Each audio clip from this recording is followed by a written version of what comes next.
ẹgbẹ́ àwọn tó ń tà tí wọ́n tún ṣe ọ̀rá ìyẹn Nylon Sellers and Producers Association of Nigeria ti rawọ́ ẹ̀bẹ̀ sí abẹnugan ilé ìgbìmọ̀ asòfin ìpínlẹ̀ Èkó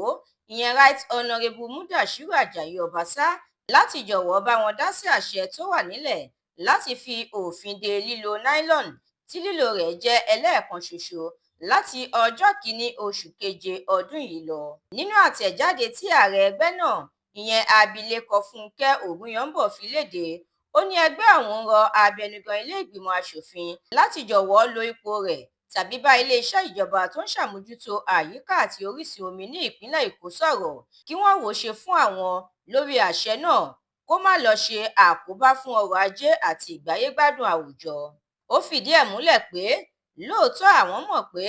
ìmọ́tótó àyíká ló ṣokùnfà fífi òfin de lílo náílọ̀nù ọ̀hún, ṣùgbọ́n ó ṣeé ṣe kó ṣàkóbá fún ìgbáyégbádùn àwọn olùgbé ìpínlẹ̀ Èkó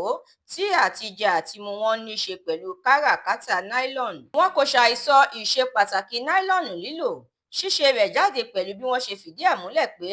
àwọn iléeṣẹ́ ọ̀hún níbi tí wọ́n ti ń ṣe é jáde ló ń ṣàǹfààní fún àwọn ènìyàn, pàápàá jùlọ lágbọn ìpèsè iṣẹ́. Tí ìjọba bá wá fi òfin dè é, ó ṣeé ṣe kí ìṣòro àìsíṣẹ́ túbọ̀ gbilẹ̀ sí i láwùjọ wa torí àkàìmọye àwọn tó ń ṣiṣẹ́ ní iléeṣẹ́ ọ̀hún yóò di aláìníṣẹ́ lọ́wọ́ ni nígbà tí iléeṣẹ́ bá ti di títì pa. Nínú ọ̀rọ̀ rẹ̀ síwájú sí i, abilékọ Ògúnyọ̀ǹbọ̀ ní ìpínlẹ̀ Èkó gan ni àwọn tí ń ṣe náílọ̀nù yìí jáde táwọn sì ń kó lọ sáwọn apá ibòmíì jákèjádò orílẹ̀-èdè Nàìjíríà léyìí tó túmọ̀ sí pé yóò fa ọrọ̀ ajé orílẹ̀-èdè yìí lápapọ̀ sẹ́yìn jọjọ. Wàyí o, ẹgbẹ́ ọ̀hún ti wá fìdí ẹ̀ múlẹ̀ pé àwọn yóò máa kópa nínú ètò ìmọ́tótó àyíká,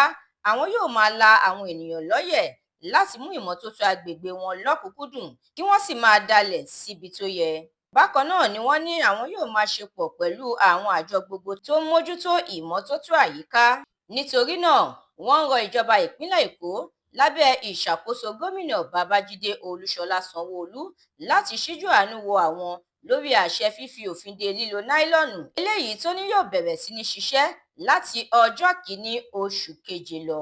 Láti jẹ̀gbádùn àwọn ìròyìn lóníranran síwájú sí i, ẹ darapọ̀ mọ́ The Matrix lórí Facebook, Instagram, TikTok, YouTube àti X. Àdúràmọ́mi Balógun ló ṣe òǹgbùfọ̀ ìròyìn yìí.